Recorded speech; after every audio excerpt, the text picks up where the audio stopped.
Today we're looking at the greatest game from the greatest chess match of the year, the highly anticipated Speed Chess Championship showdown between Magnus Carlsen and Hans Niemann, who are coming to the board with a lot of baggage, which we're not going to get into because I want to get right into this incredible game in which Magnus Carlsen absolutely dominates Hans Niemann from start to finish, going full-on engine mode, playing a flawless game, and agreeing with Stockfish on every single move from the moment he got even a slight advantage here on move 6 until move 13, where Niemann is positionally completely lost despite having made no really obvious blunders. He just failed to play like a computer against the machine mind of Magnus, who, with the white pieces, begin this game with c4, known as the English opening, and we have the famously flexible knight to f6, knight to f3, e6 from Hans Niemann supporting his central d5 thrust, g3 from Magnus, announcing his kingside intentions very clearly while keeping his central pawn plan a bit of a mystery for a couple of moves. We have d5 from Hans, bishop to g2, inviting Hans to play d4, which is a fine move. It gains space, it stops knight to c3, but it does relinquish some control of e4, and it would open the diagonal for this lurking bishop here on g2 towards some potentially sensitive squares over here on the queen side. So he's going to keep this move in reserve for now. Of course, taking on c4 is nothing to get too excited about. White can just play queen to a4 with check and pick up that pawn. So Hans just develops with bishop to e7, both sides castle. And then Magnus plays this move d3, which is not very popular, and it's pretty much the only move that Magnus played in this critical first phase of the game that isn't a top engine move. But this is only because, practically speaking, it's actually superior to the engine move, which is the more normal d4. And the reason is that d3 puts Hans into territory that is apparently unfamiliar to him, as evidenced by the bad plan that he now comes up with. Okay, so Hans can see that this move d3 is supporting an eventual e4, and Magnus will end up hitting d5 with everything he's got. So Hans responds with a5. Looks like an odd time to be playing a move like this, but it's in line with his plan of trying to maintain a pawn on d5, which is not a good plan. The engine says that playing d4 will eventually become necessary, but it is a plan, which is better than having no plan. But against Magnus, well, you'll see what happens. Anyway, a5 is gaining some space and going for some queenside play with knight to a6, leaving the c6 square available for the pawn to support d5, and leaving d7 clear for the f6 knight, which is going to end up getting driven back with the move e5, as you'll see. Knight to c3 now from Magnus, preparing e4, and now Hans, sticking with his plan, plays the inaccurate c6. A better move would have been knight to c6 here, because after e4 from Magnus, Hans is now unable to prevent e5. If you had a knight on c6, you could play e5 yourself without losing a pawn. But now e5 is unstoppable. Even if you were to trade pawns, like so, and then trade queens, it's not helping. After, let's say, knight to a6, e5, knight to d7, having the queens off the board doesn't help. There's going to be knight to e4, eyeing d6. This is not great at all. Actually, best for Hans in this position would have been d4, at least gaining some space. But he stays true to his original plan with knight to a6. Here comes e5, driving the knight back and leaving the black king looking a little lonely, which prompts Magnus to immediately begin operations on that side of the board with the top engine move, h4, supporting knight to g5, which will open the diagonal for the white queen. And you can see where this is going. The game is now pretty significantly tipping in white's favor, maybe not quite enough to say Magnus is winning if Hans plays extremely accurately, which he does not do.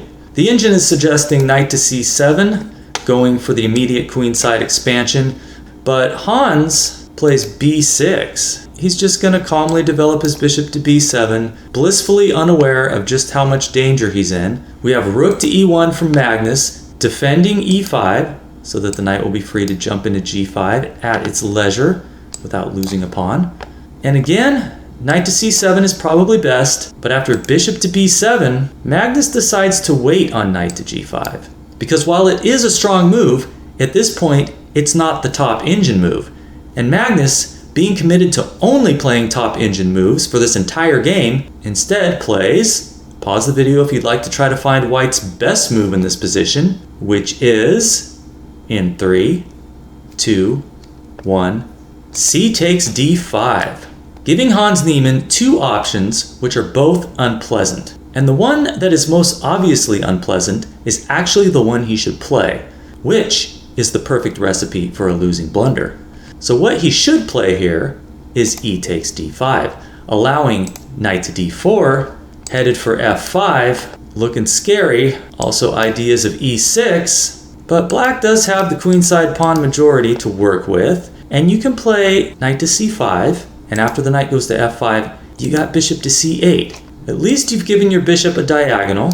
White is much better, maybe winning, but it's not over, and black has some glimmer of hope.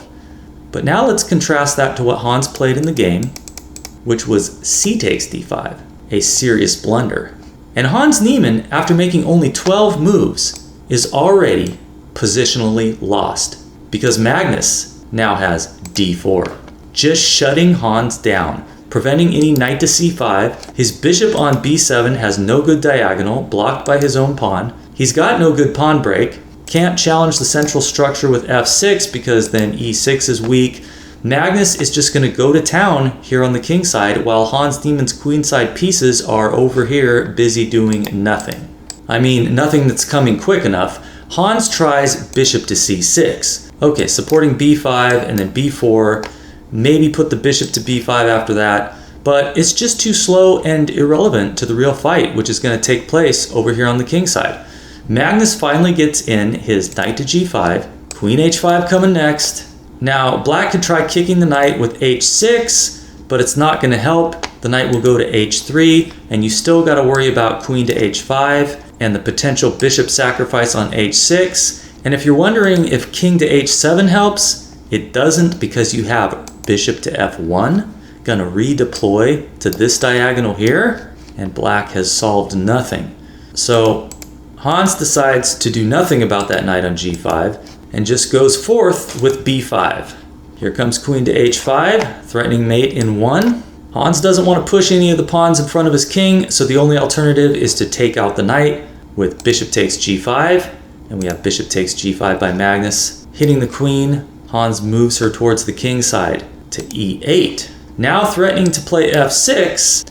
I mean, if you want to call it a threat, it's still losing, but the point is that at least you would be forcing the trade of queens, since the bishop would be hit at the same time. Magnus, of course, does not want to trade queens in such a position, and so he plays queen to g4, threatening bishop to h6, taking advantage of the pin on the g-pawn.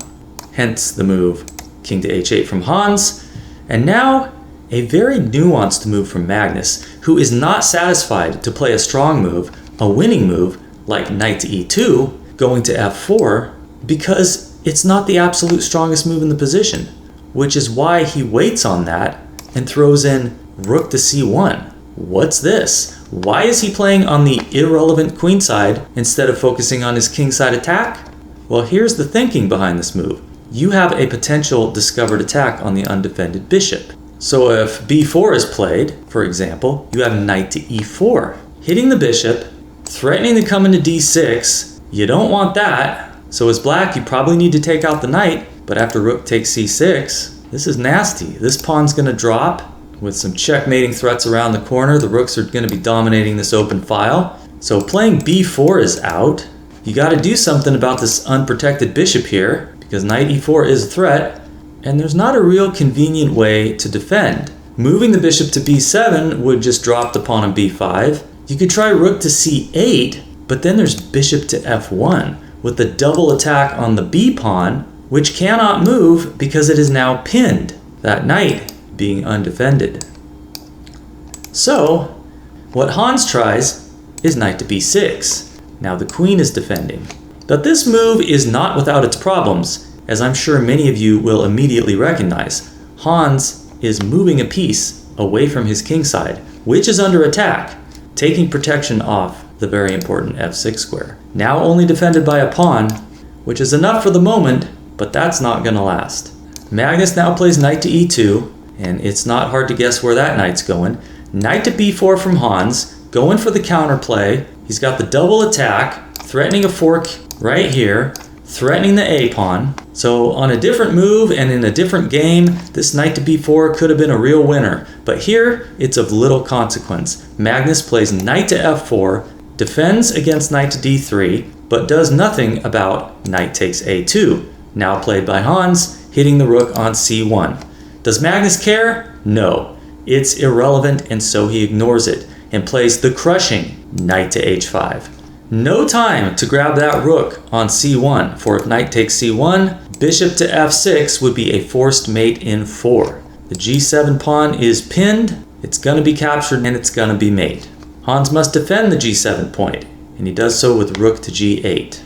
And at this point, Magnus already has multiple crushing moves, including just knight takes g7, or the move he played, knight to f6. A nice fork. Of course, the knight is immune to capture, since this will lead to mate, so he must move his queen, and she goes to f8. Staying on the king side, adding some defense to g7, but removing the defense from the bishop on c6. But what alternative do you have? You want to play queen c8? That's not very wise. White has multiple winning moves here. I'll just give you one example. I like queen to h5, threatening mate in 1. Only 2 defensive options. Defensive option number 1 is g takes f6. You got bishop takes f6 with check. The rook must go in the way. It's now pinned.